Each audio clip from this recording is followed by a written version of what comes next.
अस्सलाम वालेकुम दोस्तों, मैं हूं शाहिद हुसैन। उम्मीद करता हूं आप सब खैरियत से होंगे। मेरा यूट्यूब चैनल और फेसबुक पेज देख रहे हैं। आज हम अहम तरीन इश्यूज़ के ऊपर एक बार फिर बात करेंगे कि आज जस्टिस मुज़ाहिर अली नकवी साहब ने सुप्रीम जुडिशल काउंसिल में उनके खिलाफ जो इकदाम जारी हैं, उस नोटिफिकेशन को, उस नोटिस को, उस कार्रवाई को जो है वो चैलेंज कर दिया है सुप्रीम कोर्ट ऑफ पाकिस्तान में। और उसके साथ साथ एमक्यूएम के जो हाल ही में, क्योंकि एमक्यूएम के जो पुराने खासतौर पर जो लीडरान हैं, उन्होंने एमक्यूएम को खैरबाद कह के पीपल्स पार्टी और दीगर सियासी जमातों में जाने का फैसला किया है। और कुछ जा चुके हैं और कुछ इतलात हैं कि आने वाले दिनों में मजीद जो है वो एमक्यूएम छोड़ के दूसरी जमातों में जा चुके होंगे। लेकिन जो गुज़श्ता रोज एक साबिक एमपी ने एमक्यूएम को छोड़ा है, उनके घर के बाहर जो है वो लोटे टांग दिए गए हैं, उनके गेट पर लोटे लटका दिए गए हैं। कौन से रहनुमा हैं और अब तक जो है वो क्यों जो है वो इस तरह की चीज़ें सामने आ रही हैं कि एमक्यूएम को छोड़ना, क्या ऐसी वजह है जिसकी वजह से जो है वो उनके घरों के बाहर अब लोटे जो है वो लटकाना शुरू कर दिए गए हैं। और उसके साथ साथ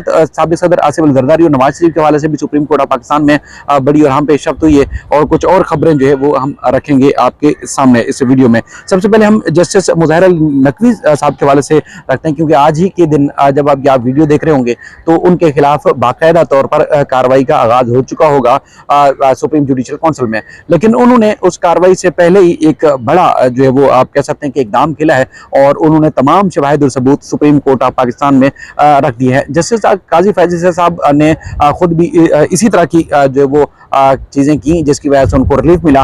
और सबूत ना होने के बावजूद, मनी ट्रेल ना होने के बावजूद उनको जो है वो फ़ायदा हुआ। लेकिन आपने देखा कि 2 रोज़ से उनके खिलाफ जो जस्टिस मुज़ाहिर अली नकवी साहब की जो प्रॉपर्टीज़ हैं, जो उनके साज़ेजात हैं, उनकी छानबीन जारी है। तो उसको उन्होंने, और तमाम इकदाम को, उनके खिलाफ जो इंक्वायरी जारी है उसको उन्होंने चैलेंज किया है।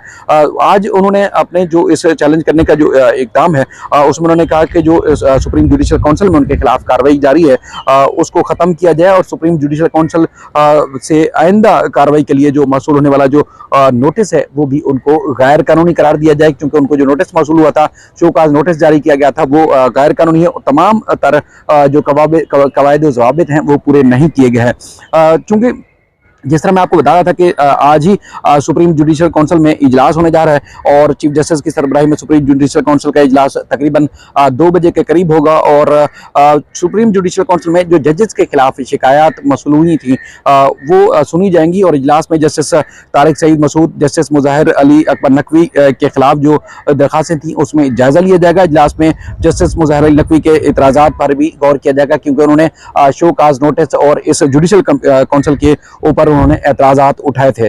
और सुप्रीम जुडिशल काउंसिल ने जस्टिस मुज़ाहिर अली नकवी को भी शो काज नोटिस जारी किया था। जुडिशल काउंसिल ने जो जस्टिस सरदार तारिक के खिलाफ भी शिकायत कुरंदा के शवाहिद के साथ तलब किया था। आज अब देखना यह है कि अब उस कार्रवाई से पहले जस्टिस मुज़ाहिर अली नकवी साहब ने जो वो इकदाम उठाए और सुप्रीम कोर्ट में मामले को चैलेंज कर दिया है। हम अगर तोशाखाना कार्रवाई की अगर बात करें तो तोशाखाना कार्रवाई का जो आगाज़ हुआ, और उसके बाद फिर इमरान खान की घड़ी, और उसके बाद फिर तोशाखाना से तहफ़ लेने के हवाले से। लेकिन ये जो रेफरेंसेस पहले से ज़ेर समात हैं, साबिक सदर आसिफ अली जरदारी और नवाज शरीफ के खिलाफ गाड़ियों का जो केस था, उसमें अदालत ने नवाज शरीफ के का दिफा में बयान कलमबंद करने की जो दरख्वास्त थी इस्लामाबाद की एहसाब अदालत ने वो मंजूर कर ली है। और आसिफ जरदारी, ख्वाजा अब्दुल गनी मजीद, अनवर मजीद और यूसुफ जो गिलानी के जो प्लीडर हैं, और उसके बाद फिर एहसाब अदालत के जज मोहम्मद बशीर ने केस की जो समाअत की है, और अदालत ने मुल्ज़मान की हाजिरियाँ लगाई। और नवाज शरीफ के वकील काजी मिसबा जो है अदालत में पेश हुए। उन्होंने कहा कि एक दिफा का बयान जो है वो रहता है, अदालत नैब को नवाज शरीफ का बयान रिकॉर्ड करने की जो है हिदायत दे। और वकील ने यह भी अदालत को बताया कि सप्लीमेंट्री रेफरेंस फाइल करना होगा। नवाज शरीफ की गैर हाजिरी में रेफरेंस जो है वो फाइल हुआ था, और वो कहते हैं कि हम चाहते हैं कि नवाज शरीफ का मौक़िफ़ नैब रिकॉर्ड कर ले, और दरख्वास्त पढ़ने का जो है वो नैब प्रोसिक्यूटर ने कहा कि हमें वक्त चाहिए। अदालत ने रिमार्क्स में कहा कि इसमें मसला क्या है कि नवाज शरीफ का बयान जो है बुलाकर रिकॉर्ड किया जाए। नैब प्रोसिक्यूटर ने अदालत को बताया कि तफ्तीशी अफसर ने बयान रिकॉर्ड करना होता है और वही करेंगे। और नवाज शरीफ के वकील ने अदालत को बताया कि हमें सवालनामा दे दें ताकि हम उसके हिसाब से ही जवाब दे दें। और कोई नज़दीक की यानी कि शॉर्ट डेट दें ताकि हमें मजीद इसमें कार्रवाई कर रही हैं और सारे मामला को देखना है, जिस पर नए प्रोसिक्यूटर ने कहा कि तफ्तीश अफसर बयान रिकॉर्ड कर लेंगे और हमें कोई इस मामले में एतराज़ नहीं है, जिस पर अदालत ने अब तमाम मामला का जायजा लेने के बाद उनकी जो दरख्वास्त थी वो उसको मंजूर किया है और मंजूर करने के बाद 30 नवंबर तक की मोहलत दी है। अब हम आगे बढ़ते हैं। आगे जो है वो एक गंभीर और इंतहाई संगीन सूरत हाल हुई है कि एमक्यूएम के जो रहनुमा है यानी कि चंद अरसे में आप कह सकते हैं कि कुछ ही टाइम में वो जो पुराने थे देरीना साथी थे 30-40 साल की एमक्यूएम से उनकी रफाकत थी मुसलसल वो छोड़ के जा रहे हैं। अब कुछ रोज पहले जो एमक्यूएम के सीनियर रहनुमा वसीम कुरैशी थे, नॉर्थ कराची से एमपी रहे हैं और तवील अरसे तक जो है वो उन्होंने जो है एमक्यूएम के साथ वक्त गुजारा।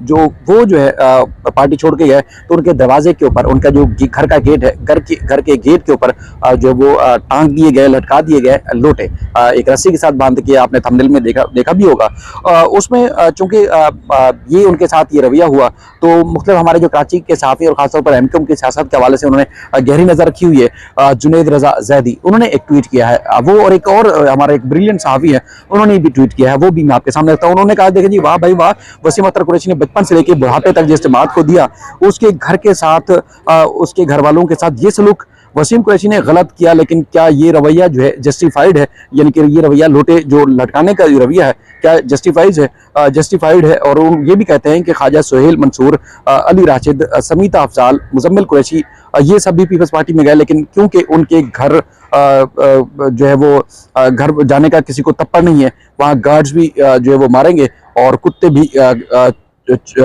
है वो छोड़े जाएंगे। सो हिम्मत करके जो एक गरीब था उसके घर पे गए और वहां पर जो है इस तरह का जो है मामला किया गया और ये वीडियो बना के बाकायदा तौर पर वायरल भी की गई है साबिक एमपी वसीम कुरैशी के घर के बाहर, जिसमें लोटा लटका दिए गए हैं लोटे और अवाम ने वहां देखा। अब ये कौन थे इसके बारे में अब तक जो है वो वजाहत नहीं हो सकी है कि ये उनके घर के बाहर क्या एमक्यूएम के लोगों ने लोटे जो है वो लटकाए या किसी और ने लटकाए, लेकिन ये बड़ी तेजी से वीडियो वायरल हो रही है और इसमें काफ़ी जो संजीदा लोग हैं जो इस शहर से मोहब्बत करते हैं कराची से, उन्होंने बड़ी नाराजगी का इजहार किया है। अच्छा, हमारे एक ब्यूरो चीफ हैं फैसल हुसैन साहब, उन्होंने जो है वो इस बात पे भी इस नाराजगी का इजहार किया है कि वसीम कुरैशी एक कमज़ोर आदमी था इसलिए इसके घर पर लोटे लटका दिए गए। वसीम कुरैशी का फैसला दुरुस्त या गलत, इस बात के लिए आखिर कब तक आप कमज़ोर लोगों को इतना जो है वो अपना जोर चलाएंगे, क्योंकि कमज़ोर लोग हैं दूसरे, जिस तरह ख्वाजा सुहेल और दीगर का भी बताया गया कि वो उन्होंने जब एमक्यूएम छोड़ी तो उनके खिलाफ तो किसी ने कोई एक्ट नहीं किया। अगर ये वसीम कुरैशी ने, क्योंकि गरीब इलाके से ताल्लुक है, इनका मुतवस्सित इलाके से ताल्लुक है, तो उनके घर के बाहर इस तरह का जो है वो किया गया। उन्होंने कहा अगर एमक्यूएम को छोड़ना गद्दारी है तो फिर पूरी एमक्यूएम को अपने घर खुद लोटे लटका देने चाहिए, क्योंकि एमक्यूएम पहले क्या थी, उसके बाद फिर मुख्तलिफ औकात में एमक्यूएम किस तरह तब्दील होती गई, ये इस बात पे उन्होंने इजहार किया। फैसल हुसैन साहब जो कि एक्सप्रेस न्यूज़ के ब्यूरो चीफ हैं, उन्होंने कहा कि ये इसका मतलब ये है कि एमक्यूएम को, अगर ये एमक्यूएम वालों ने किया है तो फिर एमक्यूएम को तमाम अपने लोगों के जो दरवाजे हैं वहाँ पर इसी तरह लोटे लटका देने चाहिए, क्योंकि ये काम एमक्यूएम ने भी किया है। उनका इशारा शायद एमक्यूएम के कायद या बानी के हवाले से होगा कि उनको भी तो एमक्यूएम ने छोड़ा है। अगर एमक्यूएम में से किसी ने छोड़ के दूसरी पार्टी ज्वाइन की है तो फिर उनके साथ इस तरह का रवैया क्यों है? तो बहरहाल ये चीज़ें थी जिस पे लोग नाराज़गी का इजहार कर रहे हैं। हम कोशिश करेंगे कि आने वाली वीडियोज़ में मजीद कुछ फैक्ट्स और कुछ हक़ाइक़ आपके सामने रखें। अपना ख्याल रखिएगा। अल्लाह हाफ़िज़।